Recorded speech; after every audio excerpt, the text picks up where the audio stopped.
Now that you know how convolutional neural networks are designed and which building blocks are used to compose them, I'm going to show you a few architectures that are famous in the literature, in the recent literature. AlexNet, I mentioned it I mentioned this in the first video. It was one of the first CNNs to become very popular in the computer vision community. It has a series of layers, so in this case we have 5 convolutional layers and 3 dense layers. It has 60 million parameters to be trained with, so it's a large network in this sense. The input image has 224 by 224 size. This became end up like becoming a standard for those type of networks. This kind of output. This means that if you have a smaller image, in order to use that architecture, you have to resize it, or a larger image, you have to downsample it. The first layer has 96 filters with size 11 by 11 by 3 because it's RGB input, and with stride of 4. And then the subsequent layers has different size of filters and different numbers of filters as well, and it has an odd shape because at that time they couldn't fit all the network into the memory, so they split this network into 2 parts. So this is why we have 96 filters in the first one, but the next one is actually 48. This is because they had 2 convolutional layers at the second layer, so it's not actually a sequential network in this sense. And this is why it has 5 by 5 by 48, but it had 2 copies of that. And each one of those takes half of the previous one. And for the next ones, they could some of them they could fit. So it's 256 followed by, and well, so on and so forth, as you can see here in the slide. And we have 2 dense layers of around 4,096 exactly neurons, and then the last one has 1,000 neurons because it has the challenge, the ImageNet challenge has 1,000 classes.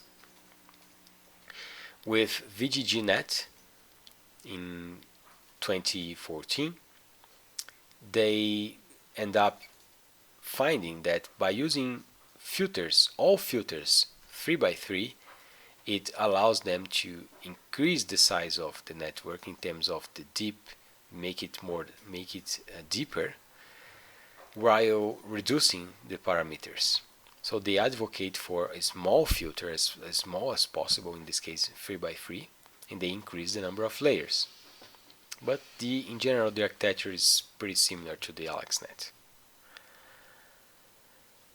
Google also, and many other companies, decided to invest on deep learning architectures.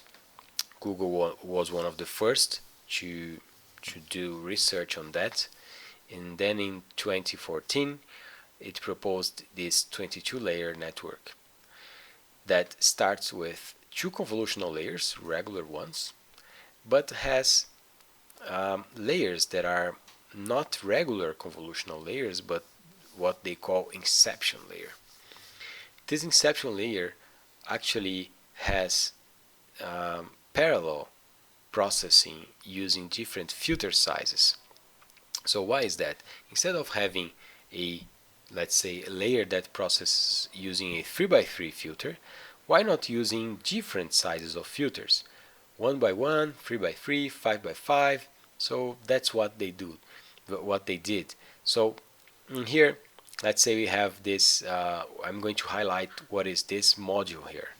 So when we have an input layer, this layer goes into 4 threads here. The first one is just a 1x1 convolution. The next one is 1x1 convolution followed by 3x3, 1x1 followed by 5x5, and a 3x3 max pooling followed by 1x1 convolution. And every output is concatenated into one feature map tensor. This was shown to be interesting because I'm producing different local receptive fields here and filtering in a different way. Later, with the different versions of the Inception network, it replaced this module here with more generic modules using just 3x3 processing. Stacked them into multiple 3x3 convolutions, what they call flattened convolutions, in which I have filters that are 1 by n, and then they stacked those, so 1 by 1 followed by 1 by n by 1, 1 by n by 1, and so forth. And also decreased modules that decrease the size of the network with larger strides. So I'm not going to much detail on that because this requires a lot of time, but the basics is there, and then when you study, remember the basics of convolutions and how they behave in the case of producing feature maps, and remember concepts of strides and pooling as well. So afterwards, the residual networks were proposed. So if we compare, this is on the bottom here is a VGG19. So it's a VGGNet with 19 layers. The residual network, they try to train a layer with, a network with 34 layers. They couldn't. Why is that? Because when we compute the loss function, remember that we input an image here, the image goes through all of those transformations, and in the end we have 100 classes. With those classes we can compute the loss function. Remember the loss function that we used to minimize and then optimize all those parameters? Well, because I compute the optimization function here, the loss function here, I use the gradient of that loss function to adapt the parameters of all layers. However, this gradient is very large here, so it's the gradient is good here in this sense. So it's good to be used to train. But as I adapt the weights for the layers, the last layers here, the weights are sufficient to make that function to decrease, to minimize, to be minimized. So as I apply the chain rule over all those layers, what happens is that the gradient becomes the module of the gradient, the magnitude of the gradient becomes smaller and smaller and smaller and smaller until it just vanishes. And then I'm not able to train the first layers because, let's say, all the juice that the loss function had in the end is consumed by the last layers. So what they did was a kind of they perform like shortcuts or skipping layers, in which instead of having a sequential network in which the output of the layer goes through the input of the next one, they copied previous outputs into next layers. What does it mean? So this, I just skipped one. This is called the residual sum. I sum a previous solution so that the network, so that to make it harder for the network to keep that solution. So I'm not solving everything. I have to solve the problem of having some input data that is sum with a previous input data. So this makes it easier for the network to be trained with a much larger number of layers, up to 1000 layers. And finally, the XCeption and Mobilenet architectures use the concept of depthwise separable convolutions. This is an interesting idea because it resembles the idea of the Inception, because remember that the Inception has those one-by-one convolutions. The idea of the one-by-one convolutions is perform a combination of all feature maps. So instead of having actually a spatial convolution, they use a convolution with one-to-one connections to J maps, and then one-by-one convolutions from J to K maps.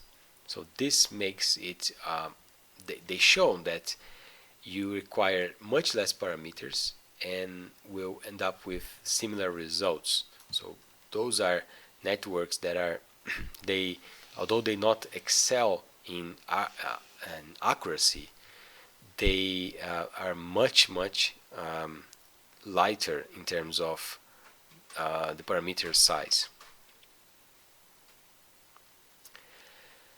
And this is a comparison using the ImageNet challenge as a reference. So I'm sorry, this is I kind of erased it here, but this is 2010, 2011, 12, 13, 14, and 15. The ImageNet challenge, when it was first proposed, people were using shallow methods, so non-deep learning methods, and the rate of error that they had was around 28. And suddenly, by using a method based on the deep learning method, from 1 year to the other, they decreased the error by 10%. This was like an absolute difference of 10%. Before, people were finding much smaller differences in error, in this case like 2.5 or so. And then suddenly someone came up with a method that decreases the error a lot, so in this case using 8 layers. In the next version, they used a modified version of the AlexNet by reaching 11.7% of error.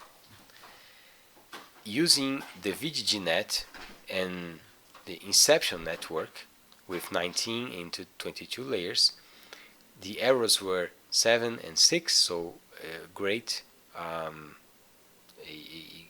achievement as well.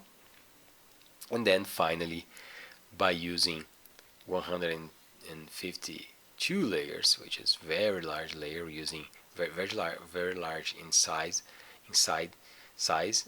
Residual network was able to achieve 3.5 error in the ImageNet challenge, which is really impressive when you in 5 years they practically solved this data set.